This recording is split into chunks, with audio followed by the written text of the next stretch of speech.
Hi, my name is Wanda.m2ts, and I am a board of directors of the New York City AIDS Housing Network and vocal voices of community activists and leaders. I'm here today to talk about my experience as a woman living with HIV and AIDS, who is struggling to survive on less than $12 a day. That ain't right.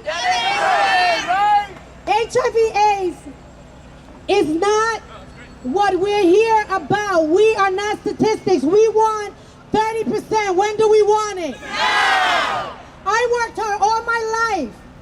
At one point juggling 2 jobs, barely getting 4 hours of sleep each night until I was disabled and could no longer work.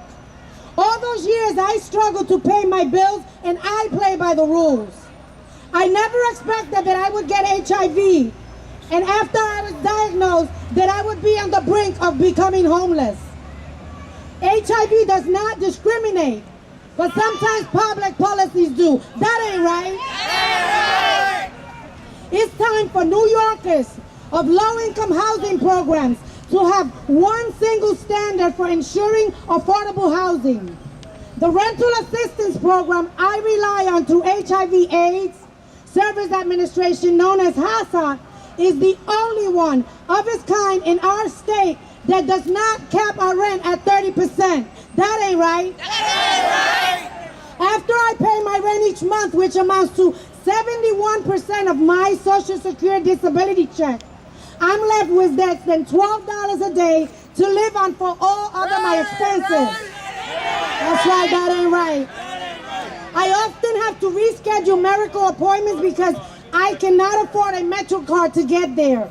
I'm always behind on my Con Ed bill because I'm constantly worried about keeping a phone turned on, which is a lifeline for me for my medical condition. That's right, that ain't right.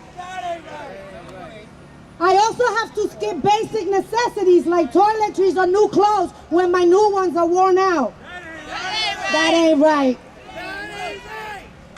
At some point, I may not be able to juggle these bills anymore, and I could lose my apartment.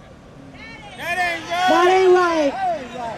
Housing is really the difference between life and death for people with HIV and AIDS. The reality is that it's hard to take medication or to keep doctor appointments when you're homeless. That ain't right. That is why Governor Patterson's decision to veto this bill that would have prevented thousands of New Yorkers living with HIV and AIDS from becoming homeless was such a devastating blow. That ain't right. This isn't just an issue of fairness.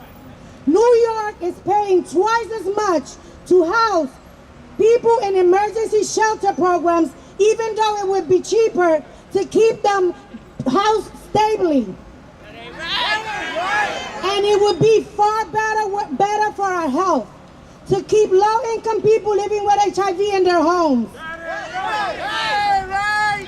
It's time to close that revolving door between the HIV/AIDS rental assistance program and the shelter system. No more AIDS shelters. We need affordable housing. When do we need it? Now! The good news is that this bill will pay for itself, which is why Governor Patterson should keep his promise and work with the legislator to enact the bill before he leaves office. That's right. It's not a matter of we can afford 30% rent cap. What we cannot afford is to continue paying for emergency shelter when it's cheaper and it will save lives to keep people in their homes. Thank you.